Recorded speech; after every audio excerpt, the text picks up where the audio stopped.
Bom dia, paz para todos. Vamos orar antes da gente iniciar? E eu vou passando algumas informações nesses próximos 15 minutos, antes da gente ouvir a primeira palestra.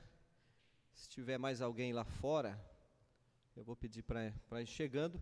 Se a gente pudesse concentrar mais à frente possível, tá, irmãos? Aí vai deixando os espaços de trás vagos, melhor, tanto melhor.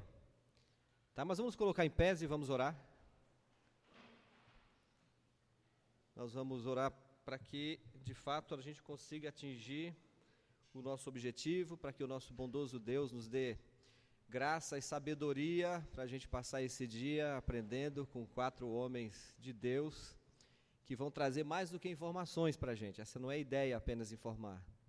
É para que a gente tenha uma mentalidade de reino diante dos fatos, diante dos acontecimentos que a gente tem tido por aí.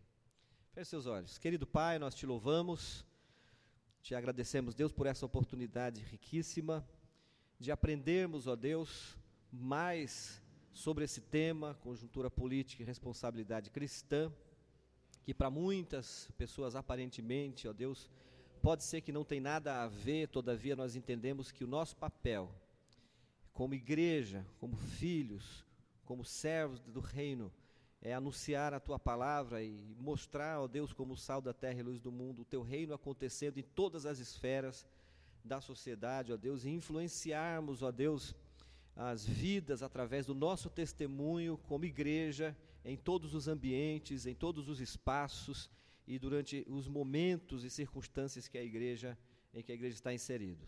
Pai, em nome do Senhor Jesus, eu quero colocar diante do Senhor cada uma das vidas que já estão presentes, cada irmão que já está aqui, ó Deus, as pessoas que estão chegando, que estão a caminho.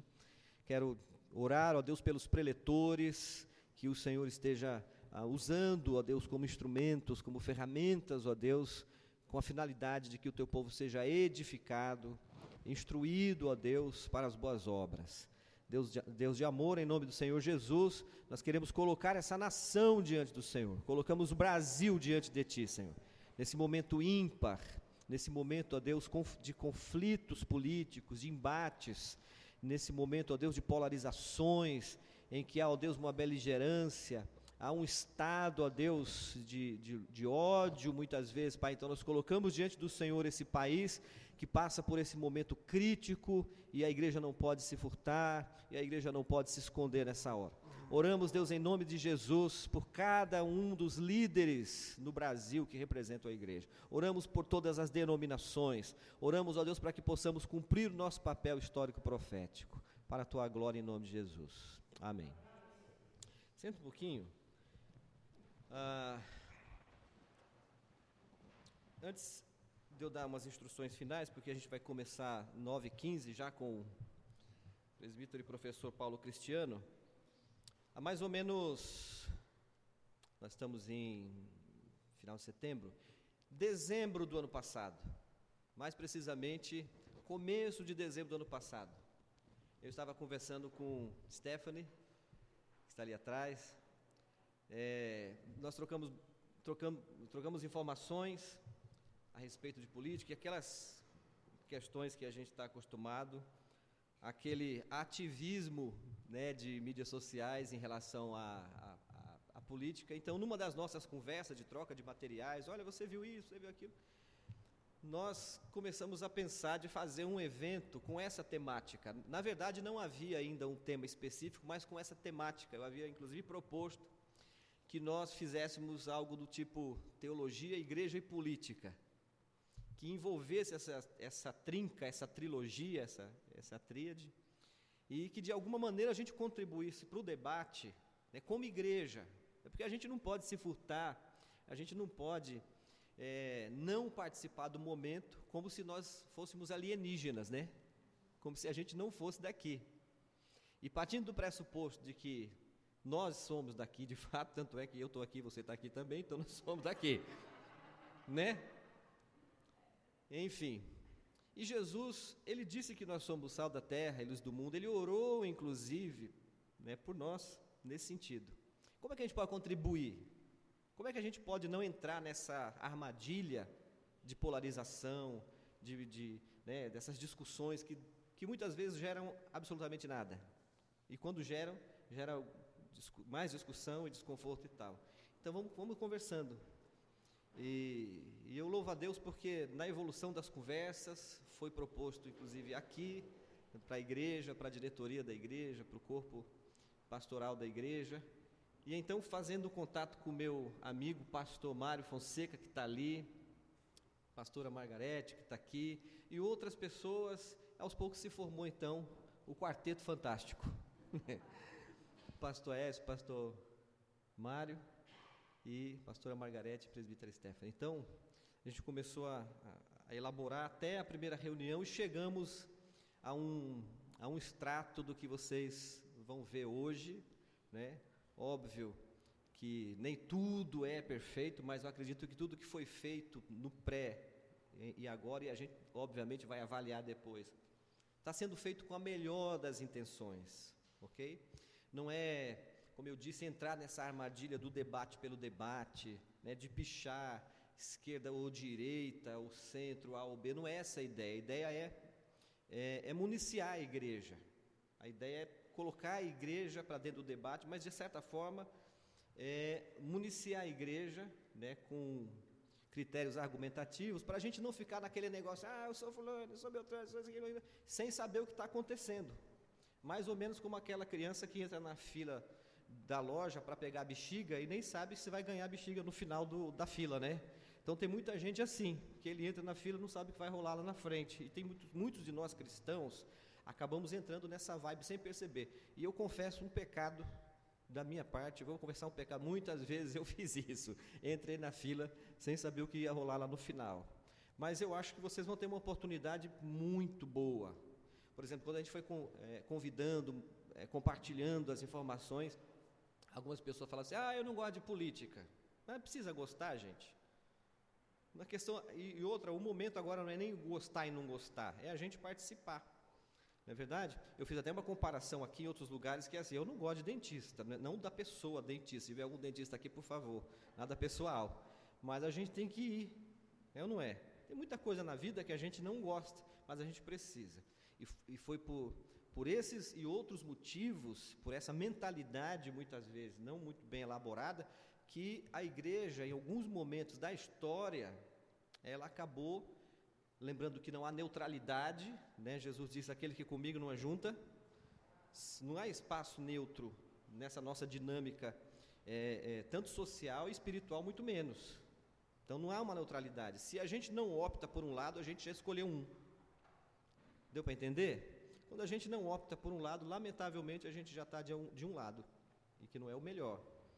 Então, não é para a gente ficar pichando, não é para a gente ficar trazendo mais, jogando gasolina no fogo, não é isso. Então, o evento ele se propõe a isso. Tá? Cada uma das palestras foram pensadas, né? Cada um dos temas foram pensados, o formato foi pensado, enfim, tudo que vocês vão receber aqui. Deixa eu dar algumas orientações. Vocês receberam uma garrafinha d'água, não foi? Guarda ela com muito amor, com muito carinho. Tá bom? Durante o dia é só ir enchendo de novo ali. Quando for embora, leva, se for o caso, ok? Não jogue em qualquer lugar, não esqueça ela, senão ela vai ficar muito chateada com vocês. Tudo bem? Outra coisa, deixa eu dar a programação. Eu vou dar a programação. Todo mundo já com pulseirinha, já fizeram o chequinho ali? Já fizeram o chequinho? Tá. Ok. A programação está aparecendo aqui e a gente vai seguir à risca. E eu vou pedir para os irmãos, por favor, observem o máximo possível os horários, tá? Mais 7 minutinhos a gente dá início com o presbítero e professor Paulo Cristiano. Depois a gente tem um coffee break, né? A gente vai ter um café, vai ser lá em cima, subindo as escadas, tá? Quando chegar lá no céu é lá. Depois a gente, na volta, tem Justiça Social segundo a Bíblia, com Isaac Sixu, tá para chegar. Almoço, tá? Almoço, quem não optou por almoço, não tem outro jeito. Eu não vou repartir minha marmita, que já estou repartindo com a Mara. A gente comprou uma só para nós, tá bom? Então, deve ter algum lugar aqui perto que a gente instrui depois, eles me ajudam nesse ponto.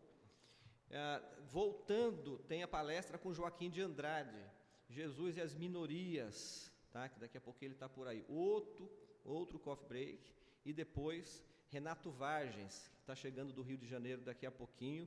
Na verdade, ele vai fazer um bate e volta, ele chega e já volta, porque ele vai pregar na igreja dele, lá no Rio, lá em Niterói ainda hoje. Então está tudo muito encaixadinho. Outra coisa que vai acontecer, no final de cada palestra, os preletores vão interagir com vocês, tá bom? Tem duas maneiras, vocês podem ir direto ao microfone, se quiserem, ou eu faria isso porque eu sou muito tímido, de verdade. Só a Margarete que não acredita. Está aparecendo um número do WhatsApp, se quiserem já vão registrando aí, já vão, para vocês usarem e fazer a pergunta. Na verdade, isso aqui não foi criação da gente, nem invenção nossa, para ser honesto. Isso aqui eu copiei, no reino de Deus nada se cria, tudo se copia, né? E eu vi isso aqui num evento que eu fui recente e achei a ideia muito legal, tá? Então, pega esse número e, para você que é tão tímido quanto o Aécio, manda a sua pergunta, tá?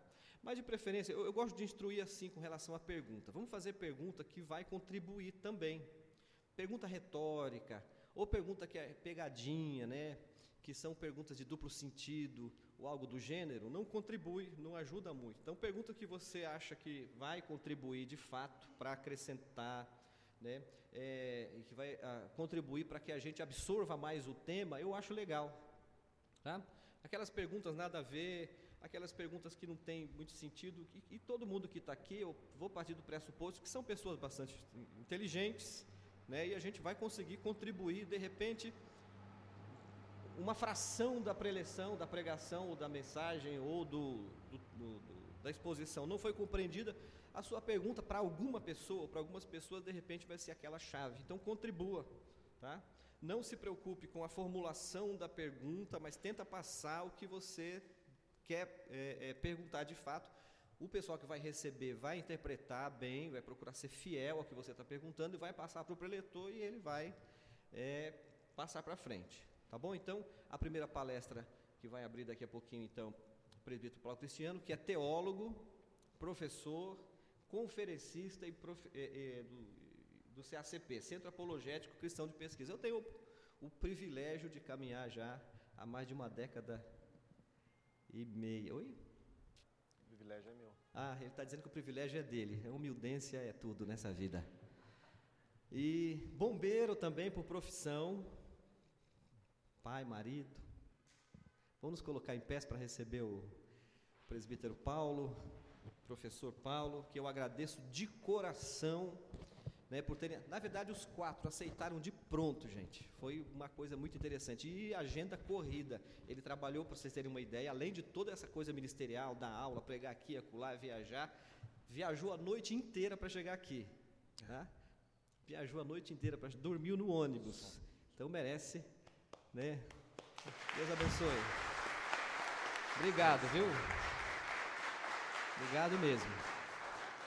Pai de amor, eu quero te louvar pela vida do presbítero Paulo Cristiano, que o Senhor use poderosamente a sua vida e que nós possamos, ó Deus, ser instruídos, edificados, que nós possamos de fato, Senhor, aprender e crescer através daquilo que vai ser exposto a partir desse tempo. Em nome de Jesus, amém. Senta um pouquinho. Pode sentar um pouquinho, vem cá. Som. Som.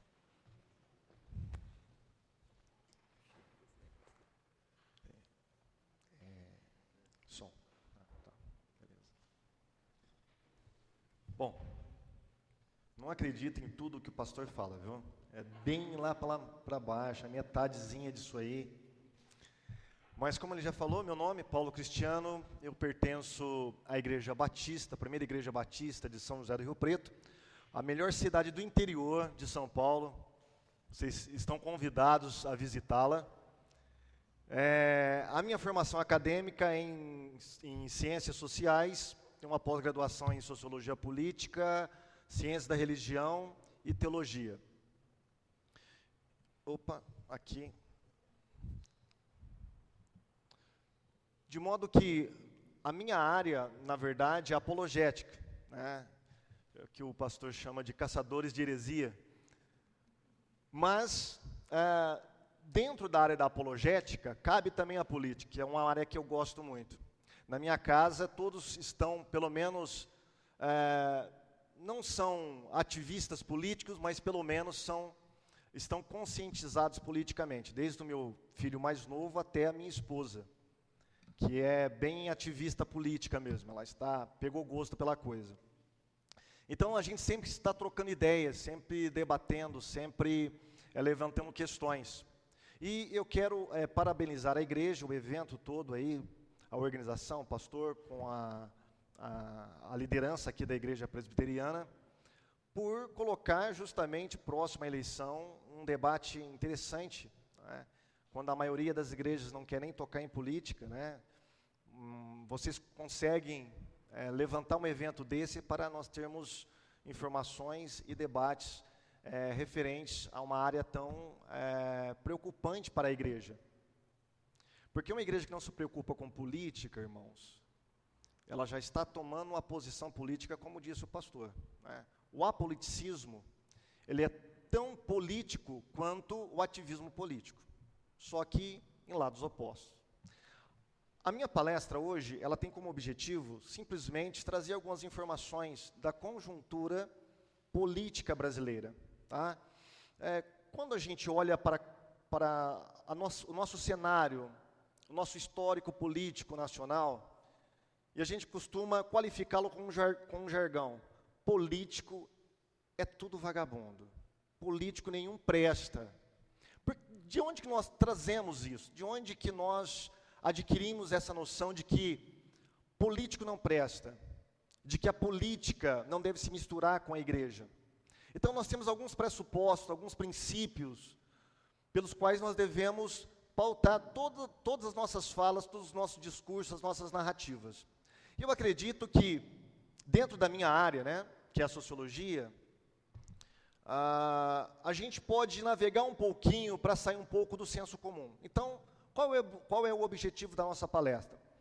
Primeiro objetivo. Opa, onde que eu aperto? Para cá? Para cá? Isso ali, onde está ali, muito bem. Vamos ver. Não está... Deu certo? Fui eu que mudei? Ou foram vocês?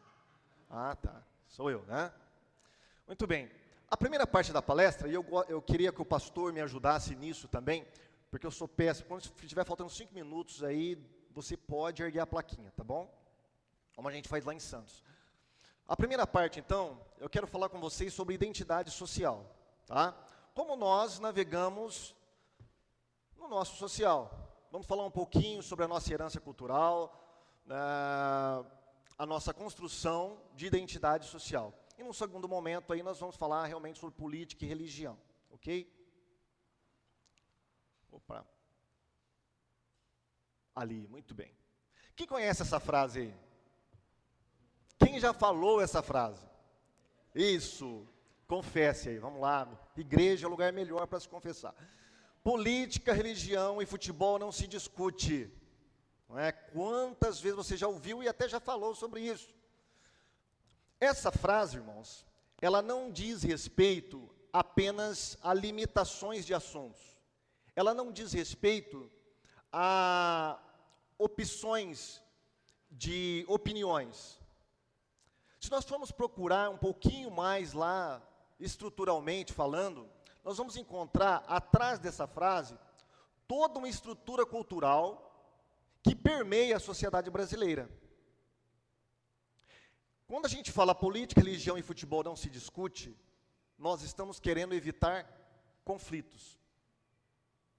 O que está estruturalmente por trás dessa frase é evitar conflitos. E evitar conflitos é praticamente a navegação que o brasileiro sabe fazer no mundo social. Tá? Então, eu gostaria, antes de falar sobre política e fé, falar um pouquinho da nossa identidade cultural. Como nós nos construímos como brasileiros? Qual é a nossa identidade brasileira? Não é? Qual a diferença entre ser humano e ser brasileiro? Quando eu falo sobre identidade de ser humano, estou falando de uma identidade psicobiológica e também, de algum modo, social. Mas quando eu falo sobre identidade brasileira, eu estou falando de uma identidade social e cultural. Também psíquica, mas mais cultural e social. Qual é a nossa herança? Por que nós agimos assim? Por que os políticos brasileiros agem como agem? Por que nós confundimos entre privado e público constantemente? Por que um deputado precisa pegar um avião da FAB, um avião do Exército, e viajar para assuntos particulares? Isso se torna normal. Por que um prefeito, um vereador, pega o carro da prefeitura e vai até sua casa almoçar? Ou pegar o seu filho na escola? Tudo isso está introjetado em nós assimilamos essa cultura. E essa cultura deve ser procurada lá atrás. Todo esse meio de navegação, esse meio de comportamentos e de pensamentos que nós temos, não só como políticos, mas como brasileiros, tem sua origem lá atrás. Tá? Então é sobre isso que eu gostaria de falar um pouquinho para vocês aí nesta manhã. Vamos lá. A nossa herança cultural, tá? Entender o passado é a chave para você entender o presente. É o que eu chamo de chave hermenêutica, a chave de interpretação. Para você saber como a política brasileira está, como são os nossos políticos e como somos nós também, dentro da igreja, muitas vezes, e nós como brasileiros, como seres sociais, nós devemos encontrar essa chave hermenêutica lá atrás, é a chave de interpretação para nós fazermos uma leitura correta da nossa atualidade. Então aqui eu gostaria de chamar para a nossa conversa 3 carinhas interessantes que eu gosto muito. O primeiro carinha é esse cara aí, olha, Gilberto Freire. Já ouviram falar? Já leram Casagrande Senzala? Já leram? É um livro clássico, maravilhoso. O objetivo de Freire, tá, lá no começo do século, era simplesmente fazer uma pergunta: quem sou eu como brasileiro? Por que eu gosto disso e não daquilo? Por que eu me comporto dessa maneira? Por que eu penso dessa maneira? Então ele se lançou a uma pesquisa. E como ele era lá das bandas de Pernambuco, né, estado maravilhoso, ele começou a investigar a nossa herança no princípio. Tá? De onde que vêm os nossos pensamentos, de onde que vem o jeito que nós nos comportamos em sociedade. E ele foi buscar essa resposta onde? Na Casagrande e na Senzala, no colonialismo. E ele começou a perceber que dentro da nossa sociedade existe um tipo de cultura que nasceu lá atrás. E para nós entendermos como esse homem ele se comporta na vida pública, nós devemos nos voltar lá atrás na Casagrande e Senzala. Então ele vai mostrar para nós que a junção dessas 3 raças, né, o português, o indígena e o africano, ele construiu uma harmonia. Essa junção abafou os conflitos. De modo que o Brasil, de todos os países da América, é o que tem mais harmonia entre as raças. E ele vai falar assim, ó, isso está ligado quando o escravo entrava para dentro da Casa Grande e se misturava com o senhor de engenho e com a sua família.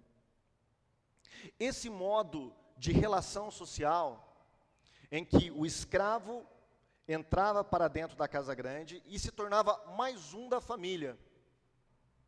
Isso vai mostrar um tipo de navegação que nós vamos encontrar na vida pública. Por quê? Porque nós temos um modelo familiar ali, que é o patriarcal e patrimonialista. O senhor feudal, o senhor de engenho, é o que tomava conta de tudo, ele era o senhor de tudo. E o escravo via nesse senhor a solução de todos os males. Via nesse senhor o chefe supremo. Via nesse senhor o salvador da pátria, para tudo. De modo que, quando foi se misturando as raças, né, branco, português com escravo, com índio, foi se misturando e foi espalhando isso para as terras tupiniquins, Isso foi construindo no brasileiro uma mentalidade cultural que nós vamos encontrar até hoje. E ele vai falar para nós em Casa Grande Senzala, olha, isso na mentalidade de Freire, não é interessante esse modelo que está vindo do exterior, esse modelo impessoal, esse modelo de leis. Isso prejudica a cultura brasileira. Por quê? A cultura brasileira, ela é firmada, ela é fundamentada na pessoalidade, nas relações de intimidade. Você já percebeu que o brasileiro, na hora de votar, ele se preocupa mais com o executivo do que com o legislativo? Quase que a gente nem olha, deputado, senador, quem é o cara mesmo para a gente votar?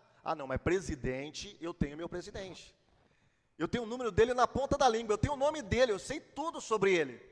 De onde que vem essa mentalidade da gente se preocupar apenas com o presidente, com o executivo, dar maior importância ao executivo?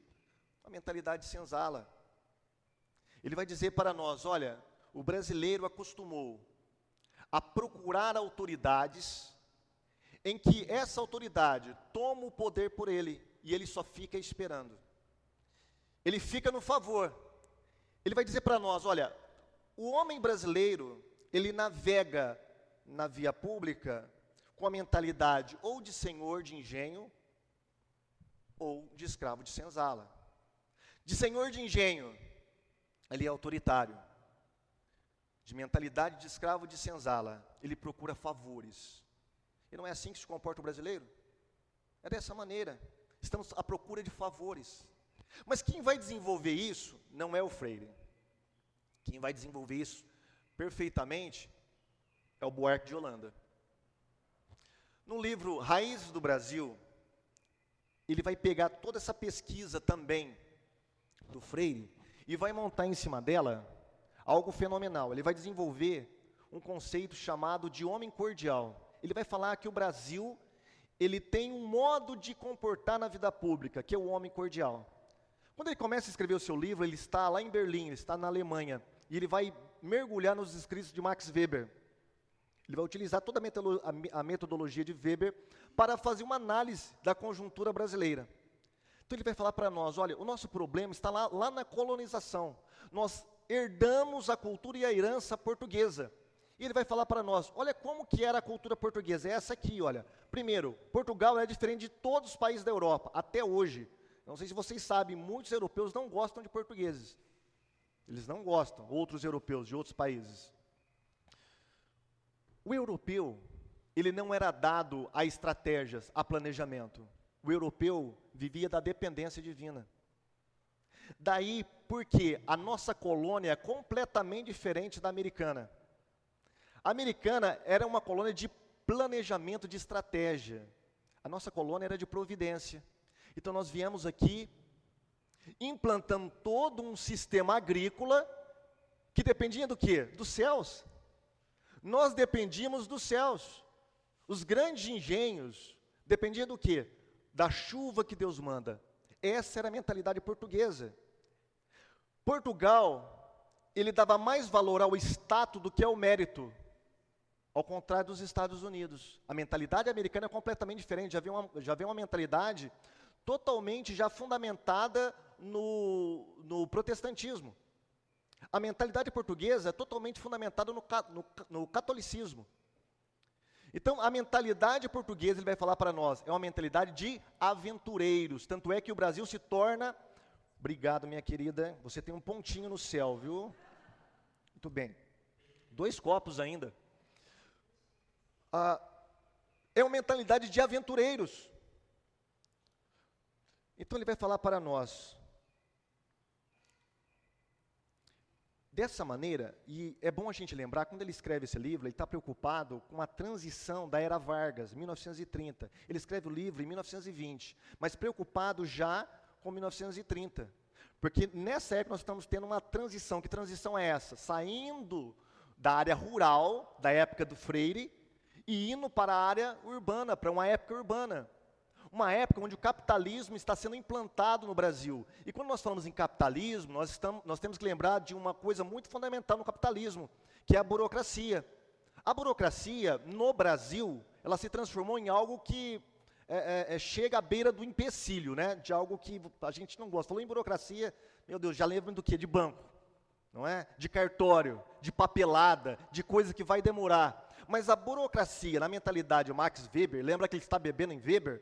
Ela é muito boa, porque ela preza pela eficiência, impessoalidade, pelo governo das leis, pela meritocracia. Isso é burocracia. É isso que fez o capitalismo ir para frente. Então ele tem essa visão, olha, como que eu devo ensinar agora o homem público brasileiro que está fazendo essa transição do campo para a cidade? Ele vai falar assim, olha, nós estamos saindo do campo com a mentalidade de homem de casa grande. Nós estamos saindo do campo com a mentalidade em que ou eu tenho a mentalidade de escravo de senzala ou de senhor de engenho. E nós estamos levando isso, essa pessoalidade, essa intimidade, tá? Esse modo de mandar e de receber favores para a vida pública. Isso vai dar coisa errada, gente. Porque você tem choque de duas mentalidades. Uma mentalidade capitalista, onde você preza a meritocracia, o governo das leis, com a mentalidade de pessoalidade familiar. Então ele vai dizer para nós, olha o que está acontecendo. Os filhos dos senhores de engenho, que está perdendo poder agora, porque o poder é transferido da casa grande para os grandes centros urbanos. Quem está mandando agora é o Estado, é Vargas que está mandando. Ele está tentando construir uma nação. Mas o que está acontecendo?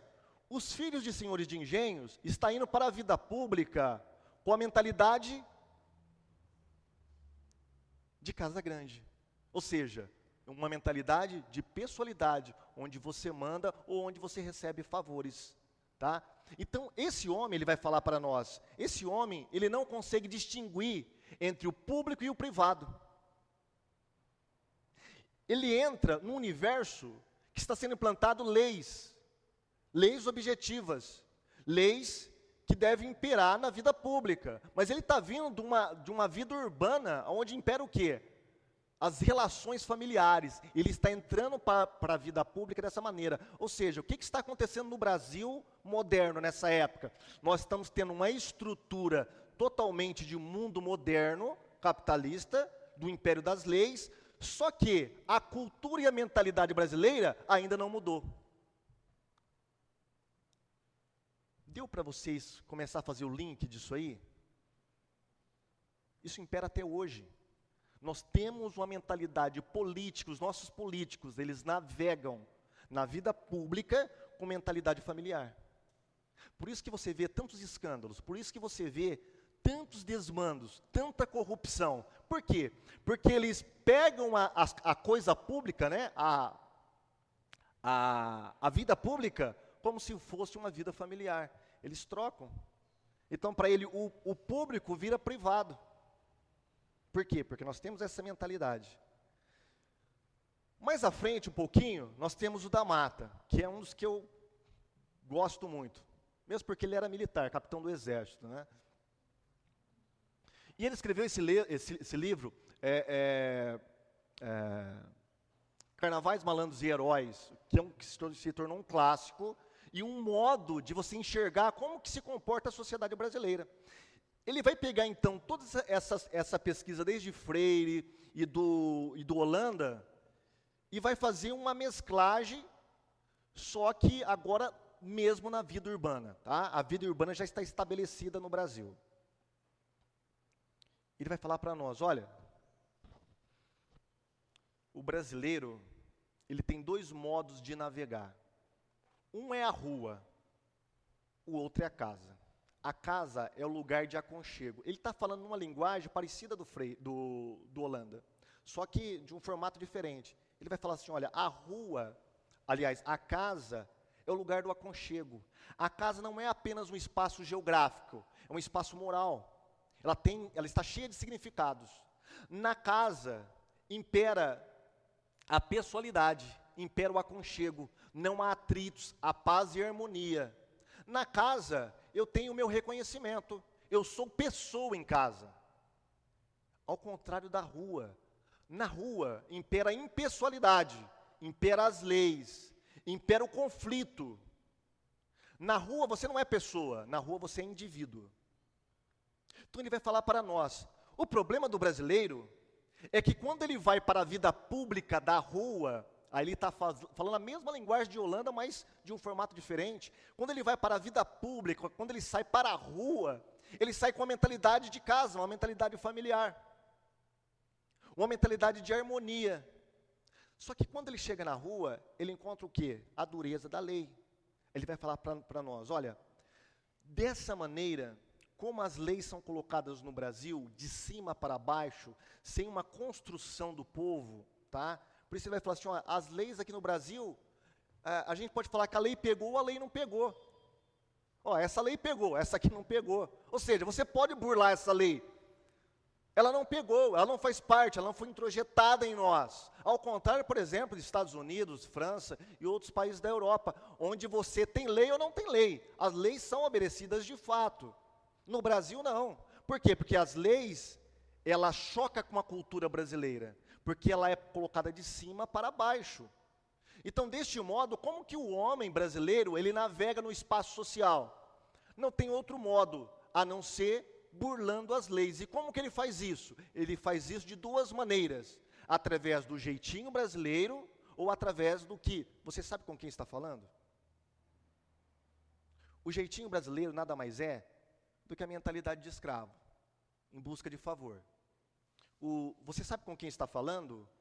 É o senhor de engenho falando. É o autoritarismo. É os dois modos que nós encontramos para burlar a lei como brasileiros. Por quê? Nós temos mentalidade familiar. O Buarque de Holanda vai falar para nós, olha, o brasileiro é o homem cordial. Tanto é que o Brasil ele é conhecido pelo quê? Pelo calor, não é? A harmonia. Nós adoramos dar tapa nas costas. Eu cheguei ali e já dei um abraço no pastor Aécio.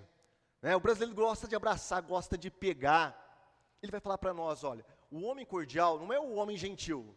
O homem cordial vem de cardíaco, ou seja, o homem do coração, o que age com o coração. Ele pode tanto ser harmonioso, dócil, como ser autoritário. Tá? Ele pode ter tanta mentalidade de favela, ou de senzala, como a mentalidade de senhor de engenho. E o Buarque vai a fundo nisso, é maravilhoso o livro dele. Ele vai falar assim, olha, você percebeu como que o brasileiro gosta do diminutivo? A Santa Teresa vira Terezinha, né? Robinho, não é verdade? Quem que tem apelido aí no diminutivo? Olha lá. Carlinhos, olha aí, Carlinhos, não é? Ou a gente também pode aumentar, né, Carlão. Mas a gente nunca gosta de chamar exatamente pelo nome. Se não tem nome, a gente coloca um apelido. Por que nós fazemos isso? Porque nós gostamos de nos aproximar, nós não gostamos de aparência. É horrível, o brasileiro não entende como que os japoneses não conseguem se tocar ao se cumprimentar. Não é verdade? É assim. E aqui eu estou numa igreja presbiteriana. Estou numa igreja fundada por europeus. Sim ou não? Não sei. Não? Asiático. Tá, mas a matriz presbiteriana é fundada por americanos e europeus, sei lá. Os presbiterianos, eles têm uma maneira adquirida de lá. Hoje eu estou na igreja batista, mas a minha raiz, ela é assembleiana. A minha base é toda assembleiana. E as igrejas pentecostais, principalmente a Assembleia de Deus, é uma igreja genuinamente brasileira. E você pode chegar que você vai levar um abração mesmo. Tá? O diácono que tá na porta, sem dente lá, ele vai te dar aquele abraço caloroso. Eu não me adaptei muito bem nos primeiros meses na igreja batista, porque nós temos uma cordialidade europeia, diferente do brasileiro. O brasileiro gosta de calor, ele gosta de intimidade. De modo que o D'Amato vai falar para nós assim, olha, o que acontece quando o homem vai para a vida pública? Ele burla a lei. Ele tem duas maneiras. O jeitinho brasileiro. O jeitinho, eu não nego a lei. Eu simplesmente domestifico a lei ao meu favor.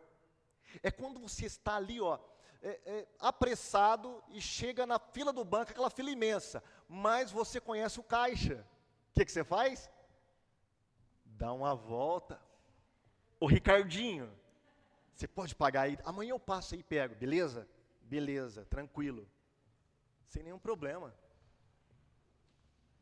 Você parou o carro e não pare. Aí chega o guarda lá, para te multar. Moço, eu fui levar a minha mulher que está passando mal, pelo amor de Deus. Pelo amor de Deus, o senhor não é cristão? Jeitinho brasileiro. O jeitinho, vendo de uma perspectiva sadia, ele é até bom, porque ele é criativo, o brasileiro é muito criativo, né? É só você olhar os memes que é feito sobre política, você vai ver como que é criativo o brasileiro. Mas o jeitinho do lado ruim, mal, ele prejudica. Porque nós somos avessos às leis, nós não gostamos de impessoalidade. Muito bem, então dessa maneira ele vai falar, e ele vai falar mais, ele vai falar assim, ó, além do jeitinho do sabe quem você está falando, porque você sabe com quem está falando, é a maneira de você navegar com a mentalidade de senhor de engenho. É burlar a lei, só que de uma maneira autoritária, é você falar assim, ó, nem todos são iguais perante a lei.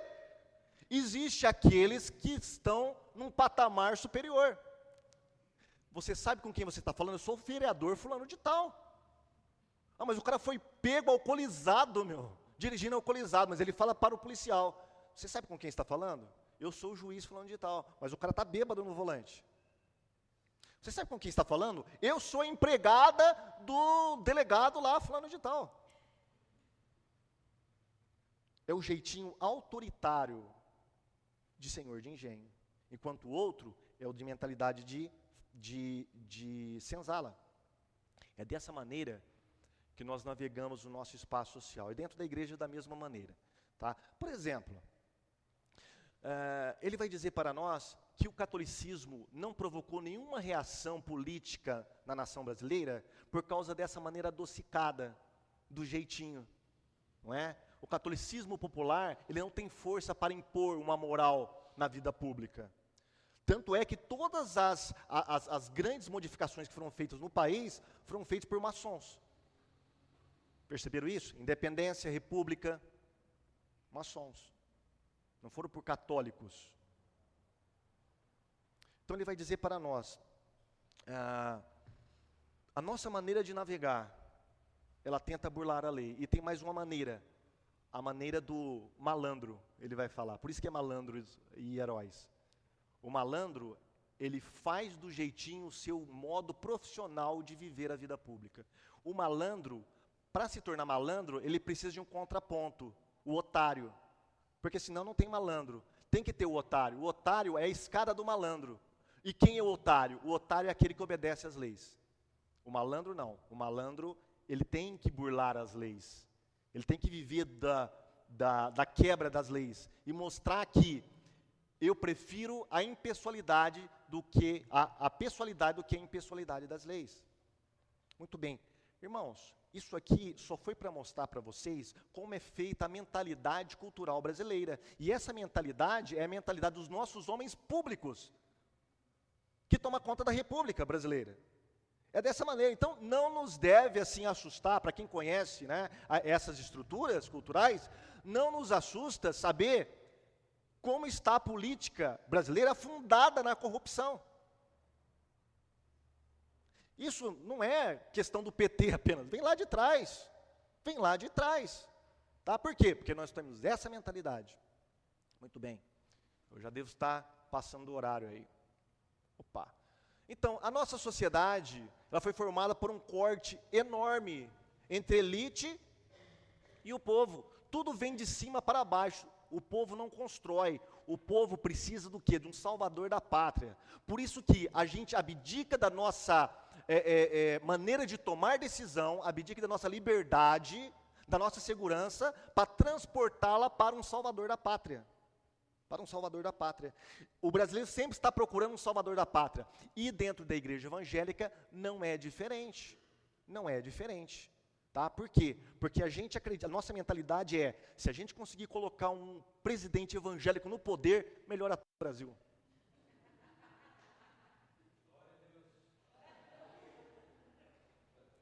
Será? Será? Percebeu que a gente tem ideias messiânicas? O brasileiro está à procura de um Messias. Entendeu? Messias.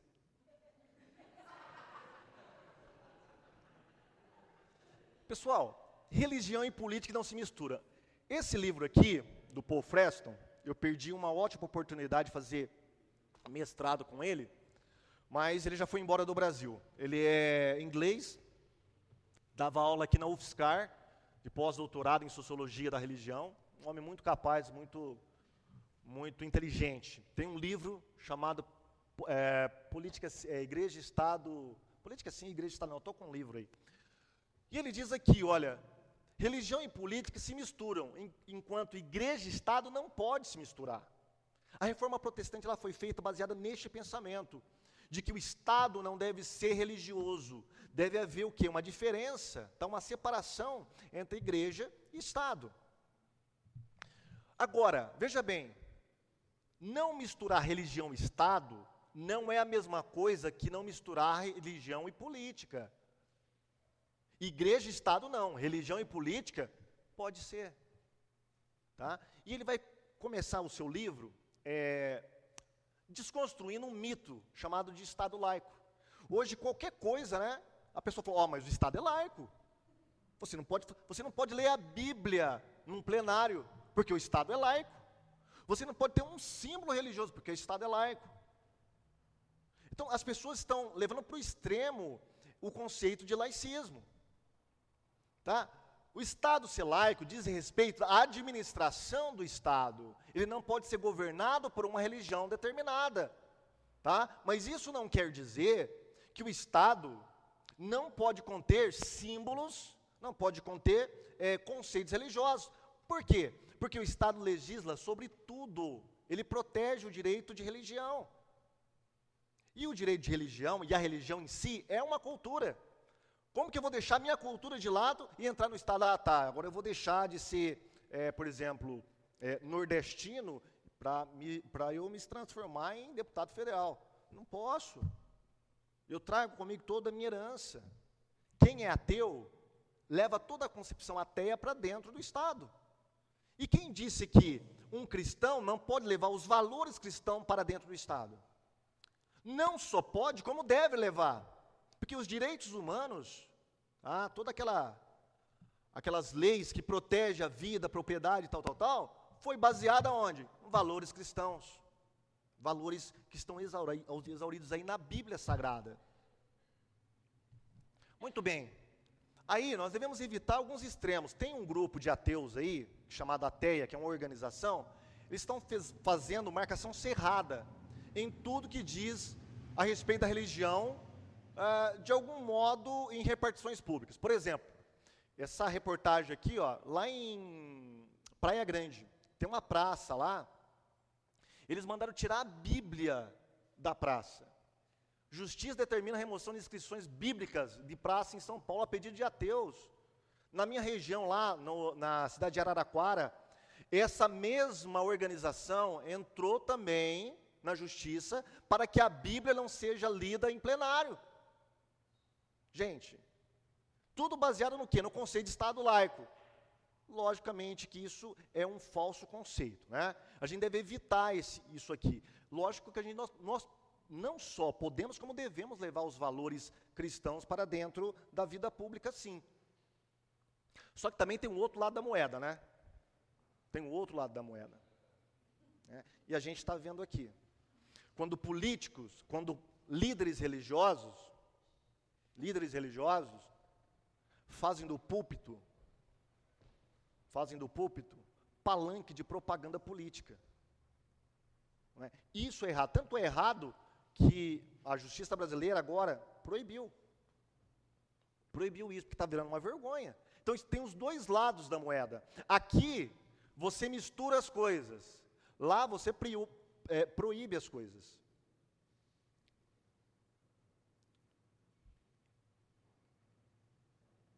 Agora, o que tem a ver Jerusalém com Brasília, gente? A frase o que tem a ver Jerusalém com Atenas, né? É a frase de Tertuliano, que ele era contra. a filosofia. Então ele falava, o que tem a ver Jerusalém com Atenas, né? A filosofia com a teologia, com a Bíblia. Na visão dele não tinha nada a ver. A nossa pergunta é, o que tem a ver Jerusalém com Brasília, gente? O que tem a ver? Tem a ver ou não tem a ver? O que vocês acham? Sim ou não? Sim ou não, pessoal? Tudo bem, lógico que tem a ver, né? Lógico que tem a ver. Só que a gente está numa situação muito grave, tá? Qual que é a política evangélica que nós temos? E quem são os políticos evangélicos? Ou os evangélicos políticos que nós temos? Eles estão representando bem os valores cristãos? Ou eles estão apenas reproduzindo essa mentalidade que eu acabei de descrever para vocês? Eu costumo falar que a política não faz o ladrão. O cara já vem ladrão. Tá? Ali ele apenas tem a ampla oportunidade de se manifestar como tal. Um candidato evangélico que se corrompe na política, ele já está corrompido dentro da igreja. Muitas vezes, irmãos, o sistema eclesiástico dentro das nossas igrejas, ele propicia a corrupção. Tá? E dependendo do modelo eclesiástico que você adota, ou seja, o de monarquia, né? O episcopal, ou o presbiteriano, ou o congregacional, esses 3 modelos básicos que nós temos, né, de eclesiástico, ele pode se aproximar mais para propiciar a corrupção ou não. Por exemplo, eu acredito que o modelo episcopal, ele é mais suscetível à corrupção. Olha como que funciona o negócio. O pastor fulano de tal, que é o presidente da igreja, tá, ele é o mandatário de tudo. Ele não tem nenhum corpo de obreiros que freia as suas decisões. Ele manda, ele é o chefe supremo, é o senhor de engenho. Então, ele vai fazer um evento, um grande evento. E para esse evento, ele vai precisar, por exemplo, de ônibus de graça. Onde que ele vai? Ele vai lá no vereador Zezinho fulano de tal. Zezinho, eu preciso de ônibus, meu filho, para a igreja, para a obra de Deus. O Zezinho não tem empresa de ônibus, ele é vereador. Onde que ele vai recorrer? Na empresa fulana de tal, na empresa Vai com Deus. Chegou na empresa Vai com Deus, ele vai pedir alguns ônibus, baseado no quê? No seu status de vereador. Ele pede o ônibus, a empresa concede. Eles concedem porque eles são bonzinhos, porque são cristãos? São republicanos?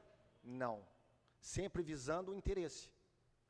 Cede 2, 3 ônibus. Não, vereador, o que o senhor precisar, vereador? Estamos com as portas abertas. Cede o ônibus para a igreja. Só que a prefeitura, quando vai fazer licitação, quando vai ter que colocar uma empresa nova, essa empresa Vai com Deus, vai concorrer com as outras. E o vereador, ele vai ser um dos que vai votar a favor ou contra. Na hora dessa empresa ganhar isso, ela vai onde? No vereador Zezinho. E aí você tem o quê? Um ciclo de corrupção. Tá? Por quê? Porque o vereador Zezinho, que cedeu o ônibus para a igreja, para ele ganhar a eleição, onde que ele vai? No pastor. O pastor, que é o senhor de engenho, vai controlar todo o rebanho, que a gente viu aqui atrás, vai controlar toda a massa, e fazer a massa votar no vereador Zezinho. De modo que, quando o pastor fulano de tal precisar de alguma coisa, tijolos, argamassa, tudo que ele precisar para construir a sua nova igreja, vai aonde? No vereador Zezinho. O vereador Zezinho vai aonde tem essas coisas. E essas pessoas vão voltar no vereador. E aí a gente tem um ciclo de corrupção. Agora, imagina um político saindo dentro deste molde e entrando na vida pública. Você acha que ele vai levar ética para dentro da vida pública, mesmo sendo cristão? Sabe por quê? Porque ele já está viciado dentro da sua própria igreja. A falta de ética começa aqui dentro entre nós. Então, não é de admirar, que eu vou mostrar para vocês, o que está acontecendo, irmãos. 32 deputados da nossa bancada evangélica, frente parlamentar evangélica, estão envolvidos em corrupção. Olha lá. Perdão. Opa. Meu Deus, já me perdi aqui. Aqui. Apertei o botão errado. Peculato, furto, apropriação de bens ou valores públicos. Tá? Improbidade administrativa, corrupção eleitoral, abuso de poder econômico, sonegação fiscal e formação de quadrilha. 32. Isso levou essa mulher aqui, filha de crentes, que eu acho que ela não é mais evangélica, escrever esse livro. Em nome de quem? A bancada evangélica e seu projeto de poder. Por que isso? Porque não basta ser crente, não basta ser evangélico, não basta ser cristão. Você tem que levar para a vida pública os valores e a ética cristã. Quando a gente sai de uma posição apolítica, do apoliticismo que nós tínhamos antes, né? Política é coisa do diabo, irmão. Que é isso? Eu me converti ouvindo essa narrativa. Política é coisa do diabo, é coisa do mundo. Crente não se envolve com isso. Então a gente tinha essa mentalidade, né? Então a gente sai de uma mentalidade apoliticista e vai para uma mentalidade completamente oposta, com sede de poder. E acreditando que se a gente colocar um político evangélico lá dentro, tudo vai sanar na nação, tudo vai virar um paraíso na terra. Não é. Deixa eu ver aqui. De modo que o Paul Preston ele vai falar assim para nós, olha, o problema ético reflete as fraquezas das igrejas. Os escândalos não são problemas individuais, são deficiências de ensino e modelos de liderança. Os políticos evangélicos são a cara da igreja, que não queremos ver. Nossa teologia passa por cima da ética pública. E aí ele vai nos dar duas perspectivas políticas evangélicas atuais. O pessimista alienado, sempre estou voltando na moça oriental lá. Talvez o ar da igreja aqui, né, irmã? Pessimista alienado é o que não quer ver nada de política. Irmão, isso aí é coisa do diabo, é coisa do mundo. O meu negócio é com o reino de Deus. E o pobre coitado não sabe que ele vai precisar comprar, comer, vestir a família, e tudo isso depende de política. Se você não gosta de política, quem gosta vai te dominar. Isso é uma lei básica. Mas depois que nós começamos a gostar de política, sem passar por uma ética evangélica pública, nós vamos cair aqui, no triunfalismo messiânico. Acreditar que, pelo fato de nós termos um político evangélico, nós vamos ter uma nação abençoada. E o pior, muitas vezes, esses políticos evangélicos estão administrando a nação a partir de uma teologia viciada e herética, que eu vou falar para vocês que o Paul Preston fala. Primeiro, ele vai falar sobre batalha espiritual, tá? Mas deixa eu passar aqui.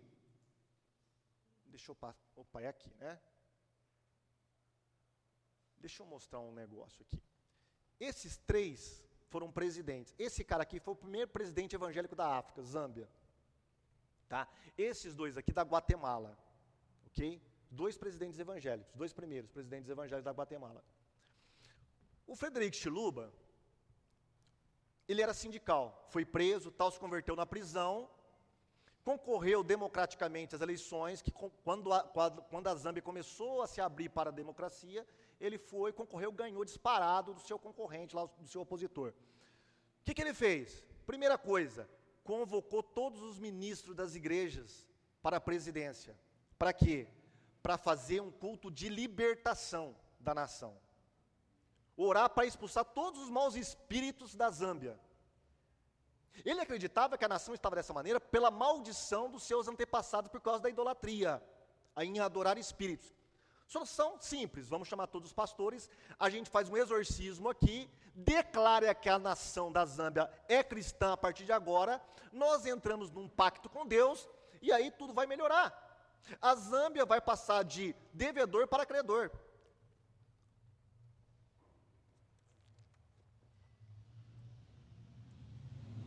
Ele começou a dar cargo para pastores.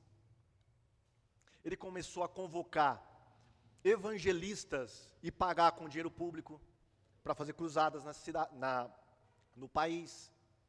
Só que ele começou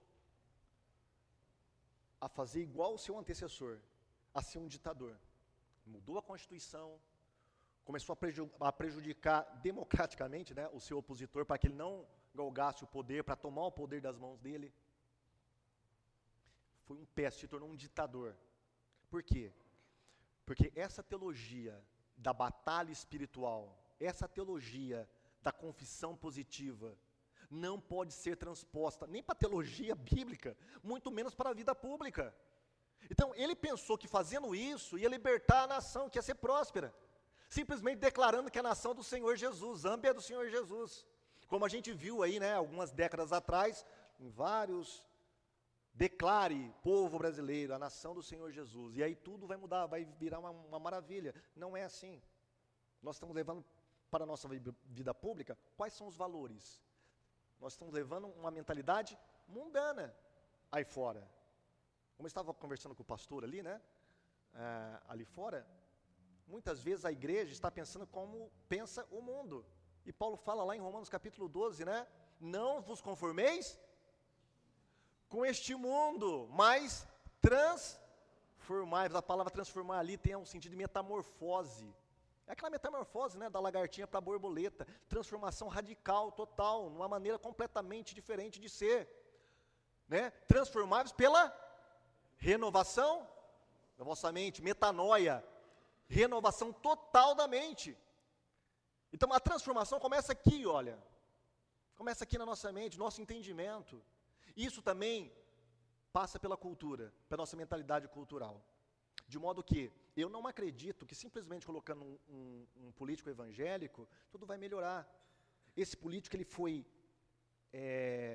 construído a partir de quais valores? Qual plataforma, para falar a linguagem do pastor, qual plataforma esse político foi construído? Esses dois aqui, da Guatemala, também cristão. Esse aqui, um general, se tornou um ditador. E esse aqui também de uma igreja que fazia, na época, libertação pela Guatemala, largou o pastorado para virar candidato. Ganhou, estava afundado em corrupção. E todos eles tinham cobertura espiritual e profética. Veio profetas dos Estados Unidos para profetizar para ele que ele seria o novo homem de Deus na Guatemala. Muito bem. E aí o Paul Freston vai falar assim, olha, nós temos alguns modelos de política no Brasil, tá? Entre os evangélicos. O primeiro modelo é o institucional, o outro é o autogerado, e o modelo que ele propõe é o comunitário. Eu não sei como está meu tempo aí, pastor. O modelo de política institucional, ele não menciona, ele menciona, mas não menciona esse livro do Macedo, mas eu coloquei aqui, é um livro emblemático que reflete muito bem o que Paul Freston está falando. Olha o livro do Macedo, Plano de Poder, Deus, os cristãos e a política. Você acha que vai sair alguma coisa boa daqui? A Igreja Universal, o que ela fez? Ela criou um partido. O Paul Freston vai falar assim, olha, isso é furada. A igreja não pode se misturar com política. A igreja, instituição, denominação não pode se misturar com política. Por quê? Quando a política da igreja não der certo lá e acontecer alguma coisa de errado, isso vai refletir no quê? Na igreja, como instituição. A igreja vai ficar manchada. Esse modelo não dá futuro, isso aí não funciona. Ele vai falar, olha, a igreja, ela não pode se envolver com política, a igreja no sentido institucional. Tá? É diferente. Mas aqui, ó, nesse livro, olha o que o Macedo vai falar para nós. Vamos nos aprofundar através desta leitura, no conhecimento de um grande projeto de nação elaborado e pretendido pelo próprio Deus, e descobrir qual é a nossa responsabilidade neste processo. Desde o início de tudo, ele nos esclarece de sua intenção de estadista e de formação de uma grande nação. Ou seja, ele está com a mentalidade do Antigo Testamento, teocrática. A igreja não é teocrática, a igreja não é uma nação nos moldes do Antigo Testamento. O que o Bispo Macedo está querendo? Poder.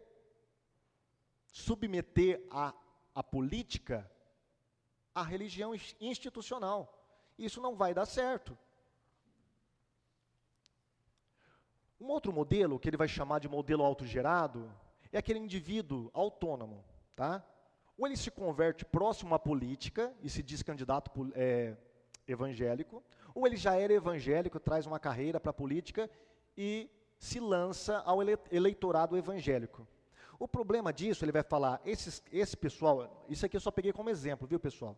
Tá? Não estou falando que são eles, mas, por exemplo, o Antony Garotinho, ele falou assim, né, na época em que ele estava concorrendo, olha, eu sou evangélico, mas eu não misturo religião com política. Está errado. Se ele não mistura religião com política, ele não está levando os valores cristãos para dentro da política. E o problema disso aqui é o seguinte, quem que vai controlar essas pessoas? Depois que elas pegam, de novo, eu vou falar para vocês que eu estou apenas usando como exemplo, tá? Não estou falando que eles são assim. Cada um interprete como quer. Eles depois não têm compromisso nenhum de responder aos seus atos na vida pública para a igreja. Não tem. Se eles fizerem A ou B ou C, se eles fizerem bem ou ruim, eles não precisam responder para ninguém. Não tem ninguém que os controle. Eles são autônomos. Tá? Então você vê, o candidato vem na igreja, fala que vai fazer isso, vai fazer aquilo, o cara ganha. E aí você vê daí, há um ano, o cara lá na lista de corruptos. E aí, você vai pedir o quê? Explicação para ele? Ele não vai te dar explicação. Então, o modelo proposto pelo Freston é o seguinte. É aqui. É um modelo comunitário. É um político assessorado por um grupo de pessoas cristãs. Não é a igreja institucional.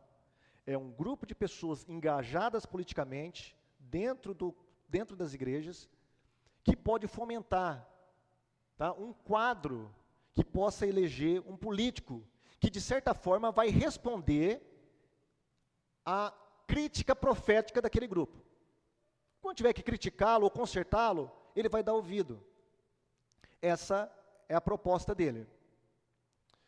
Então ele fala, olha, nós devemos pular da simples conscientização para a formação de quadros. Tá? Devemos ir além da conscientização política e formar quadros.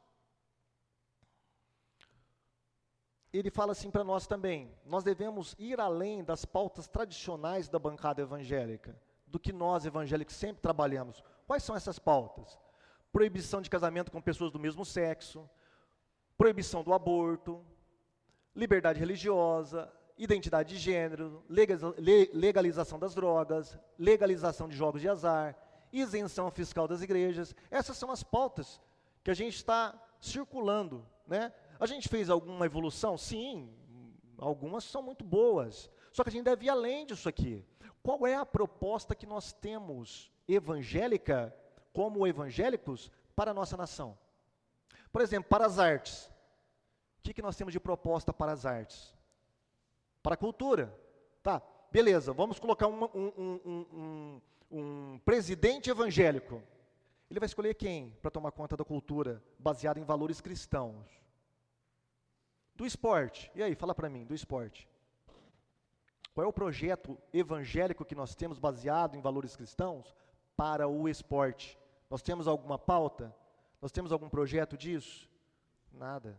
Nós não temos nada, irmãos. Nós queremos ganhar o poder, simplesmente por mágica, acreditando que o Messias que estiver lá, ele vai resolver todas as coisas. Não vai resolver todas as coisas. Esse evangélico não tem um projeto para a nação. Não tem um projeto de valores cristãos para a nação. Então, o que nós devemos fazer? Ele vai falar para nós, nós devemos trabalhar algumas bases. Que bases são essas? Base, primeiro, teológica do engajamento político. Mostrar para a igreja que, ao contrário de que muitos cristãos pensam, a Bíblia fala muito sobre política. Tá? Não essa politicagem, não é politicagem, é sobre política. Porque quando o brasileiro, principalmente, né, como é alienado politicamente, o brasileiro, não é nem o evangélico, o brasileiro, no geral, ele quando ele fala a palavra político, ele pensa a palavra política, o que ele pensa? Em política partidária, em política institucional. Então, ele não quer se misturar com política institucional e nem partidária. Mas a palavra política, ela é muito mais lata, gente. Tá? Política a gente faz constantemente, em todos os momentos. Por exemplo, dentro de uma família, há toda uma relação de poder. Isso é política. Dentro da igreja, muito mais. Quando o pastor aqui decide, tá? Eu quero fazer alguma coisa lá. Tá? Aí tem um órgão que vai assessorar esse pastor, que vai opinar, tal. Por exemplo, na Igreja Batista, como é congregacional, o pastor, ele deve obrigatoriamente levar perante toda a igreja. Olha, eu quero comprar o terreno do lado. Todos aceitam? Ah, não, pastor, eu não aceito não. Por que o senhor quer comprar esse terreno? A gente tem dinheiro em caixa? A gente tem isso e tal. Então, o que nós estamos fazendo ali? Política. Diretamente, nós estamos fazendo constantemente política. Só que as pessoas não sabem disso. Experiência cristã na política do mundo moderno, a história dos evangélicos na política brasileira. Nós tivemos 2 presidentes evangélicos, vocês sabiam disso? Café Filho, ficou 1 ano no poder, foi deposto, e depois o Geisel, na época dos militares. Geisel era luterano e Café Filho era presbiteriano.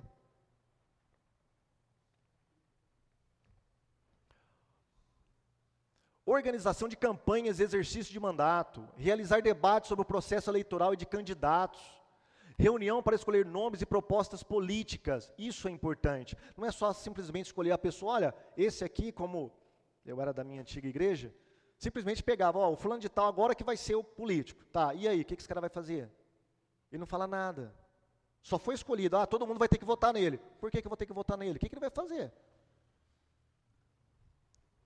Escolher pessoas estruturalmente ética e popular no meio evangélico, que dê bom testemunho. Lembra o capítulo 6 de Atos? Como que eram escolhidos os diáconos? Pessoas de bom testemunho na comunidade, não é? E essa última que não é dele, é minha, que eu acho imprescindível, investimento na educação política formal nas igrejas.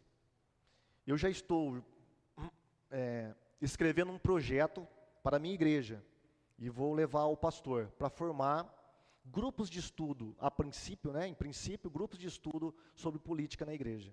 Nós precisamos mudar esse quadro. A gente precisa educar politicamente os crentes, os evangélicos. Porque senão, irmãos, a gente vai ficar patinando sempre. Tá? A gente vai cair no fisiologismo político, tá? No triunfalismo messiânico, sempre, sempre, sempre. A gente precisa educar, tudo parte da educação. Bom, deixa eu tomar meu copo com água. Já está orado, né, irmã? Já orou, né? Eu já estou acabando, viu, gente? A segunda solução não é dele, tá? Essa solução é a redenção da cultura pela cosmovisão cristã. É de uma moça muito conhecida no meio reformado. É a Nancy Pierce. Tá? Olha o que ela fala. Nesse livro, Verdade Absoluta, muito bom. Quem não leu, eu aconselho a ler. Os evangélicos arriscaram tudo em apenas uma única questão. Lançaram-se ao ativismo político como um modo mais rápido e mais seguro de fazer diferença no cenário público. Então nós temos de um lado, polarizado, os ateus, agnósticos e aqueles que não são religiosos, que acreditam que você não deve levar nada dos valores cristãos para a vida pública, porque o Estado é laico. Para contrapor a isso, ela está falando, os evangélicos se lançaram que nem doidos na vida pública. Mas ela vai falar aqui, olha. Sem perceber que a política tende a espelhar o quê? A cultura, e não o contrário. É o que nós acabamos de falar na palestra. Os nossos políticos brasileiros, a nossa estrutura política que nós temos no Brasil, reflete o quê? Colônia, Casa Grande e Senzala, rua e casa, jeitinho brasileiro. Você sabe com quem está falando? Toda essa mentalidade está permeada onde? Na cultura política brasileira. É isso que ela está falando. Ela fala assim, ó, a política apenas está espelhando a cultura que está aí fora. O que nós temos que fazer então, gente? O trabalho mais eficaz é feito por cristãos comuns, cumprindo o chamado de Deus para reformar a cultura em suas esferas locais de influência. Precisamos desenvolver uma cosmovisão cristã, Precisamos libertar o evangelho de seu cativeiro cultural, não é? Por quê? O que os adeptos do laicismo fez? Pegou a religião e jogou para o privado. Olha, vocês têm que ficar quietinho. Falta 15 minutos. Isso? Ou já foi, já passou? Falta 15, tá bom. O que eles fizeram? Ó, fica quietinho. Vocês podem falar de Deus, desde que seja dentro de 4 paredes, tá bom? Aqui não, vida pública é completamente diferente. É isso que os novos ateus lá nos Estados Unidos estavam tentando fazer. Richard Dawkins, tá? E toda aquela patota toda. Fazer o quê? Pegar a religião e tirar da vida pública. Olha, você pode até ter a sua religião, que acredite em Deus, só que desde que seja no privado. Não venha falar de Deus na vida pública. Ok? Então, ela está falando exatamente isso aí, olha. Precisamos desenvolver uma cosmovisão cristã, precisamos libertar o evangelho de seu cativeiro cultural e restabelecer o status de verdade pública. Ou seja, fazer uma redenção também na área política. Tá? E como que nós vamos fazer isso? Sabe quem que fez isso aqui já, gente? Vocês vão ter uma palestra hoje sobre isso. Tá? É o Renato Vargas, eu acho que vai falar sobre isso. Não sei. Marxismo cultural. Tá? Quem que fez isso? Gramsci. Marxista italiano. Que de sua prisão, ele foi preso pelo governo fascista. Da sua prisão, ele escreveu os famosos 6 cadernos do cárcere, onde ele elaborou todo um plano para modificar o marxismo. Porque o marxismo até então era aquele marxismo que tinha dado certo. É o revolucionário que você pega em armas. Tá? É o sangue, é tudo ou nada. É a ideia de Marx, Lenin e Stalin. Tá? Nós vamos tomar o poder, é a ditadura do proletariado. Nós vamos tomar o poder, mas através do quê? Da força, da arma. Vamos impor de cima para baixo. Apesar de que eles falam que é de baixo para cima, né, do proletariado. Mas, na verdade, tem toda uma hierarquia de poder. Mas, enfim, o que Gramsci fez? Eu vou até passar um pouquinho para da palestra do irmão, o irmão me perdoe. O que ele fez? Disse, olha, isso aí não está dando certo. Tá? A gente está levando só paulada. Não está dando certo. Esse positivismo do capital, isso aí está estragando. A gente tem que modificar. Como que a gente vai introduzir a revolução? Não é pela via das armas, é pela via cultural. Pela via cultural. E aí, ele criou o que ele chamou de intelectuais orgânicos. O que é um intelectual orgânico? Ó, o irmão me perdoe. O irmão que vai palestrar me perdoe, mas já estou entrando na palestra dele. O intelectual orgânico é justamente aquelas pessoas que estão na base de poderes, mas não o poder político apenas, qualquer poder.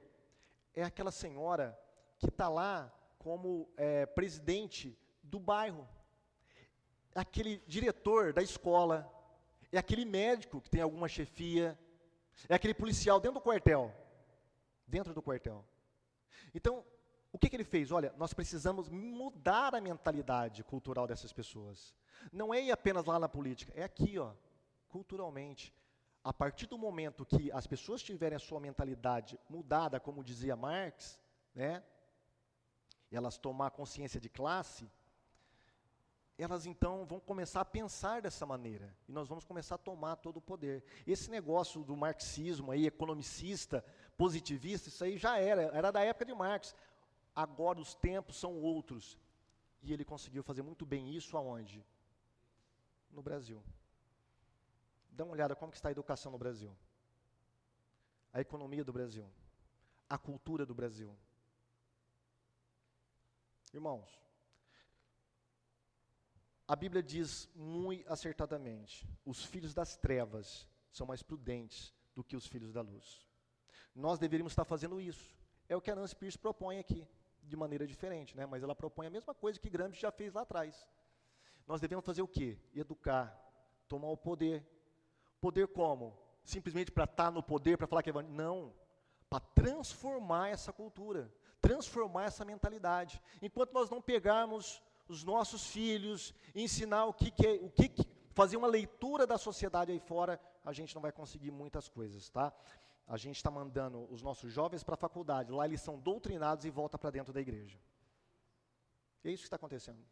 Então nós devemos começar aqui. Eu acho que a via principal é essa da Nancy Pearce. Tá? Essa é a via principal, trabalhar a cultura. E depois, subir um pouquinho na proposta do Paul Freston lá, de começar a criar quadros, a educar politicamente a igreja. Bem, irmãos, era isso que eu tinha para falar para vocês. Que Deus abençoe a todos, tá? E vai ter perguntas e respostas agora? Vai ter? Sim? Se tiver, eu vou falar como Lutero, e que Deus me ajude.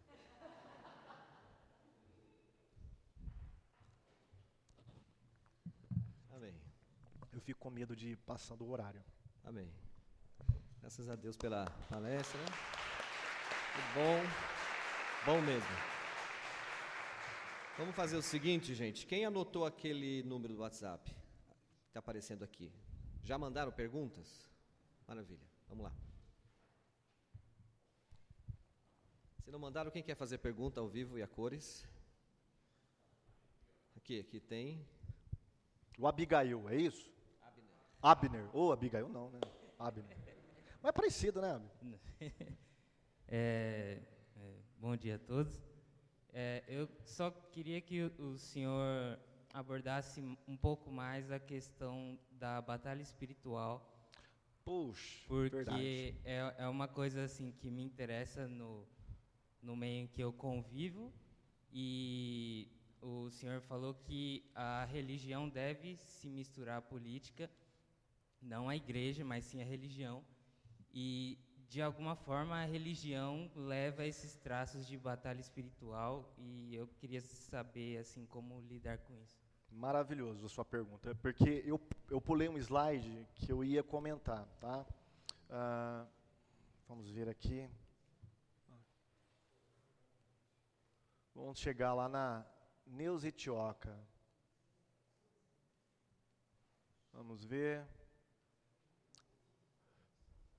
Lembra que o Paul Freston, lembra que o Paul Freston falou que ao invés do trabalho, né, tão exaltado pelo protestantismo, né, pela reforma protestante, principalmente pela ala reformada, né, onde até Weber escreveu um livro, né, A Ética Protestante e o Espírito do Capitalismo. Esses valores, né, tão prezados pelos protestantes norte-americanos e também europeus, está sendo modificado por atos mágicos. E ele vai citar a batalha espiritual. Muitos evangélicos estão levando para a política essa mentalidade de batalha espiritual, essa mentalidade mágica, que simplesmente você fazer batalha. Eu dei uma palestra sobre batalha espiritual mês passado na minha cidade. Então eu peguei desse livro aqui da Neuza Itioca. Ela é uma das principais representantes deste movimento no Brasil. Olha que coisa interessante que ela diz nesse livro. Olha. Esses poderes, principados e potestades, os demônios, né, exercem controle não apenas sobre vidas, mas também estruturas sociais, eclesiásticas e políticas de comarcas, cidades e regiões geográficas. Quando analisamos determinadas estruturas sociais ou econômicos, o que podemos concluir? O sistema social e econômico injusto que o Brasil vive não estaria ligado com o principado e a potestade do escravagismo, que ainda se perpetua, estendendo os seus tentáculos para aprisionar a nossa sociedade? Atrás da incapacidade dos governantes de arrumarem a casa, contornarem a economia e estabelecerem justiça, o que podemos discernir? Apenas o espírito corrupto dos governantes? Apenas o espírito sem escrúpulos dos que estão sem poder? Não estariam eles ligados a algo mais? É simples. O Brasil está em corrupção.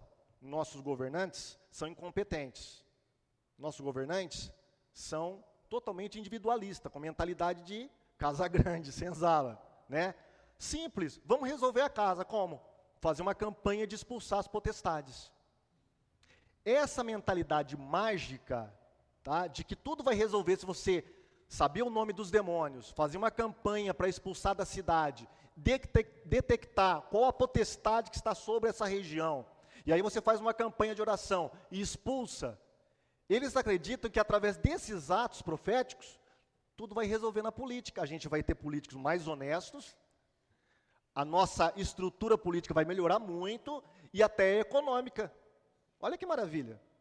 Então, Abner, puxa, já estou te chamando de um monte de profeta aí, mas tudo bem. Receba, irmão, receba.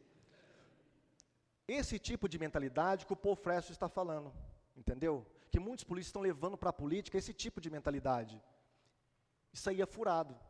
Política, problemas políticos, resolve com política. Problemas espirituais, resolve com espiritualidade. Você quer combater a carnalidade, a má espiritualidade? Coloque a boa espiritualidade. Você quer combater a má política? Não tem outro jeito, é a boa política, porém através de valores cristãos, de uma cosmovisão cristã de mundo. Não sei se eu respondi a sua pergunta. Mais um? Bom, chegou uma pergunta aqui no WhatsApp. Sendo o Brasil um país de maioria católica / protestante, ganhamos a mentalidade messiânica. Por isso, fé de mais, política de menos. Como mudar? Como mudar? Como mudar? Eu não entendi. Tá. Por gentileza. Sendo o Brasil um país de maioria católica / protestante, ganhamos a mentalidade messiânica. Por isso, fé de mais, política de menos. Como mudar?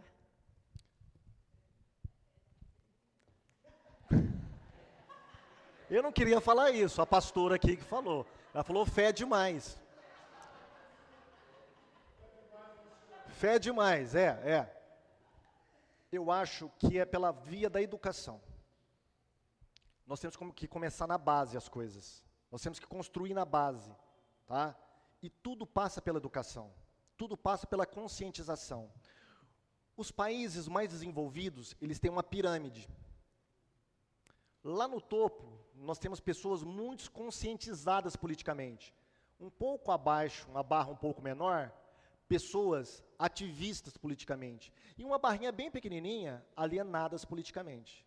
Quando a gente vê essa mesma barra em países menos desenvolvidos, ela inverte. Lá no topo, nós temos uma barra enorme de pessoas alienadas. Um pouco menor aqui embaixo, de pessoas conscientizadas. E uma menorzinha ainda de pessoas ativistas politicamente. Tá? Então a gente tem que mudar esse quadro. E a gente só vai mudar através da educação. Através de fazer, como o Paul Freston fala, formar quadros na igreja. Tá? Começar a mudar as estruturas. E não só as estruturas mesmo, tá? Mas estruturas de mentalidade também. Eu acho que essa via é a via mais fácil, ou talvez a via melhor e possível de nós mudarmos esse quadro aí. Peraí, tá chegando mais aqui. Chegando.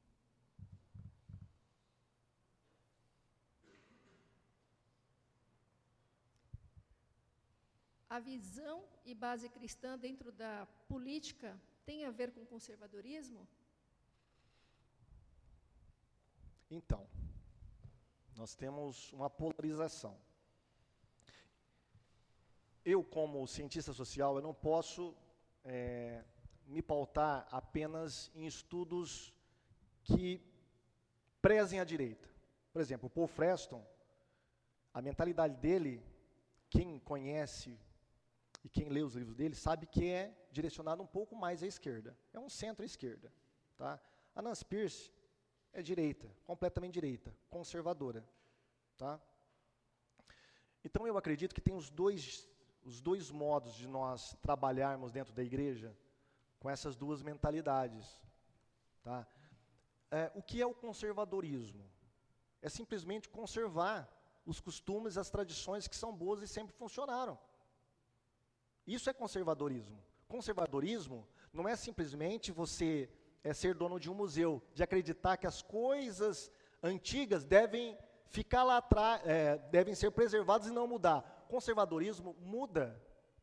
Ele procura o progresso também. Se há alguma tradição, um costume ou algum valor que não está dando certo aqui, ele pode ser modificado para melhor. Tá? Mas você deve preservar o quê? Os princípios. Burke, que é um dos grandes líderes do conservadorismo moderno, ele falava que o conservadorismo, ele preza por mudança, só que as mudanças levam tempo. E ele era radicalmente contra o quê? os métodos revolucionários, que quer uma mudança de hoje para amanhã. Vamos acabar com tudo que ficou lá atrás, que a gente construiu lá atrás, uma civilização inteira, vamos acabar com tudo. A partir de agora, vamos construir um novo paraíso, né? Não, as coisas não funcionam assim, nunca deram certo assim. Tá? Então, eu acredito que, quando a gente leva os valores cristãos para a política, a gente está levando também o conservadorismo nesse sentido de preservar os costumes cristãos, tá? A família, tá? A educação, todas essas questões que são bem sensíveis aos evangélicos, são questões conservadoras. Tá? Isso não significa que nós não podemos modificar algumas coisas dentro dessa estrutura. Por exemplo, a gente tem que parar com essa mentalidade, olha, de batalhar somente a respeito de proibir casamento ou ter família do mesmo sexo. A gente deve ir além disso. Não só pautar pela ética bíblica, nesse sentido de homem e mulher ter uma família tradicional, mas dar condições para as famílias sobreviver economicamente e socialmente. Tá? Que pauta que a gente tem para isso? A gente só fica batendo lá na tecla, olha, não pode casar homem com homem, mulher com mulher.